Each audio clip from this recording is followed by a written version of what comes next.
అమెరికాలోని జార్జియా రాష్ట్రంలో ఒక విచిత్రమైన వివాదాస్పద సంఘటన వెలుగులోకి వచ్చింది.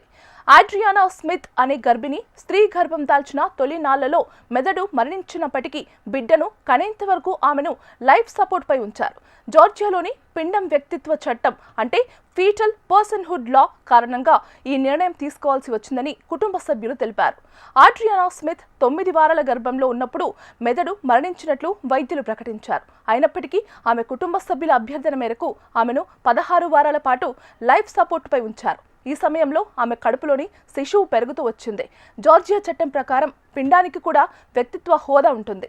దీనివల్ల గర్భిణీ స్త్రీ మెదడు మరణించినా బిడ్డను రక్షించాల్సిన బాధ్యత వైద్యులపై పడింది. దీనిపై కుటుంబ సభ్యులు, వైద్యులు మరియు చట్ట నిపుణుల మధ్య తీవ్ర చర్చ జరుగుతోంది. మా బిడ్డ బ్రతకాలి అనుకున్నాం. ఆడ్రియానా కూడా అదే కోరుకునేది. ఈ చట్టం మాకు మరో మార్గం లేకుండా చేసింది. ఇప్పుడు మా మనవడు బతుకుతున్నాడు, కానీ ఆడ్రియానా తిరిగి రాదు అని ఆడ్రియానా తల్లి కన్నీటి పర్యంతమయ్యారు. ఆడ్రియానా మరణించినప్పటికీ ఆమె బిడ్డ ఛాన్స్ పుట్టాడు. ప్రస్తుతం బిడ్డ ఆసుపత్రిలో చికిత్స పొందుతున్నాడు. ఈ కేసు గర్భస్రావం చట్టాలు మరియు వైద్య నైతికతపై కొత్త ప్రశ్నలను లేవనెత్తింది. ఈ సంఘటనపై దేశవ్యాప్తంగా చర్చ జరుగుతుంది. వైద్యులు, చట్ట నిపుణులు మరియు ప్రజలు ఈ కేసును విభిన్న కోణాల్లో విశ్లేషిస్తున్నారు.